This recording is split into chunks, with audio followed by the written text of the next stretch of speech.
My name is Chetan, and today I'm going to talk about the securities life cycle, that is the trade life cycle. So, I know that many of you have doubts about how exactly uh, the trade takes place, and so in this video, I'm going to talk about the basics of the trade life cycle. So, excuse me for my uh, diagram over here. I've tried my level best to capture it in the computer. I couldn't do it on a dashboard or a whiteboard. So, uh, if you take a look at this uh, diagram, there are various figures. So, I have an investor A, I have an investor B, I have the securities exchange, I have the clearinghouse, I have a financial institute, um, JP Morgan, and I have a broker, Credit Suisse, and broker HSBC. So let's imagine a scenario where an investor A wants to buy shares worth $1 million. So those are Apple shares. So the buyer, the investor A, cannot go directly to the exchange and buy uh, the shares. So they have to go through a broker. Similarly, there's an investor who wants to buy some of the securities, so he cannot go and directly sell it on the securities. They have to go through a broker. So in our scenario, as I mentioned earlier, that the investor A wants to buy $1 million Apple shares. So what they do is that they get in touch with broker Credit Suisse and they give an order to phone or online or to the, whatever means they have. So the broker has the middle office and the front office. So the front office takes the order, and the middle office generally does the risk management part. So they do the limits checking part, the cash accounts part, and all those things.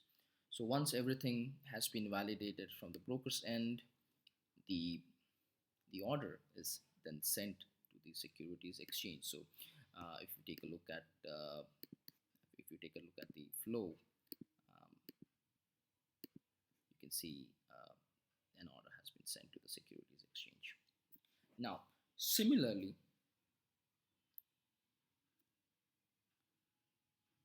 the investor B wants to buy, or sorry, the the investor B wants to sell $1 million Apple shares. So what they do is they get in touch with broker. Now in this scenario, the investor B has a broker HSBC. They get in touch with HSBC and say, hey, we want to sell our 1 million Apple shares. So uh, why don't you help us? So they give an order of sell in the front office. Again, the middle office does the same validation part of limits and other things, and then the order is sent to the securities exchange. So you can see that the order is sent to the securities exchange.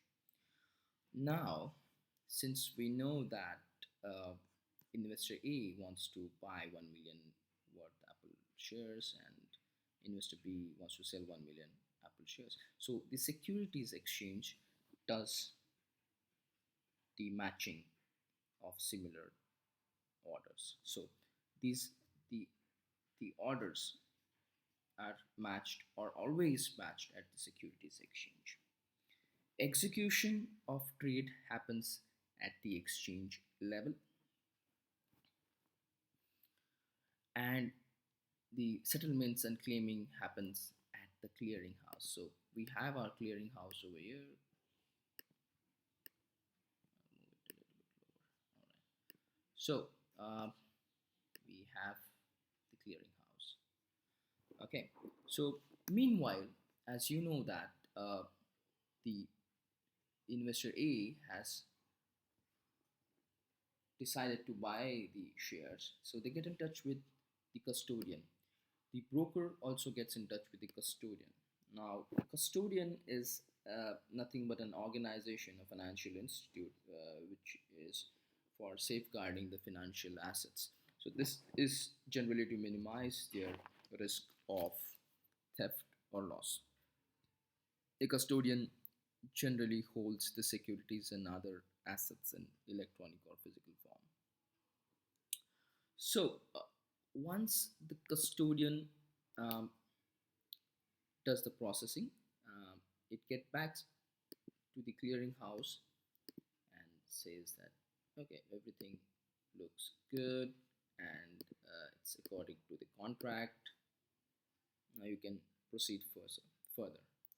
So in the next step, the clearinghouse does the netting part. So that means that the netting takes place. So the clearinghouse decides who owes what. So netting is nothing but the clearinghouse saying that you know who owes shares and who owes money and what is the quantity and what is the amount. So in this scenario, clearinghouse owes investor A shares and clearinghouse owes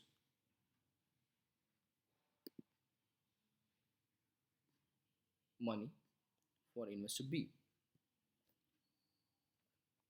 All right. So once everything is done, uh, we need to consider how the settlement is done. So once netting is done or the clearing is done, uh, we move on to the monetary part, uh, the settlement part. So generally, what happens, or generally, it's a standard in the industry.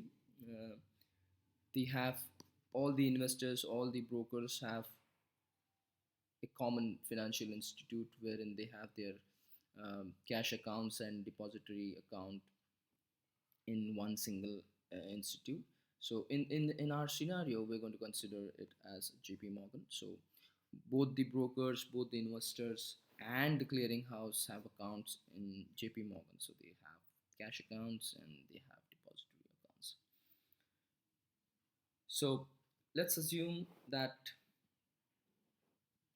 the pay-in date is the date wherein the trade takes place. So in this scenario, the pay-in date would be considered somewhere around T plus 1. So that T is the trade date and then plus 1 is the subsequent date. So the pay-in date is T plus 1 and the payout date is the date when the money is transferred. So uh, investor sends investor transfers money from the cash account of their from JP Morgan to the cash account of clearinghouse for the JP Morgan. So and similarly, vice versa, broker B uh, has a depository shares account in JP Morgan, so it deposits transfers the shares to the depository account of clearinghouse, and then from there onwards it is transferred to the depository account of investor A. So that is how this takes place. That's it. That's the trade life cycle. Hope you've enjoyed it. Subscribe for more such videos. Thanks a lot.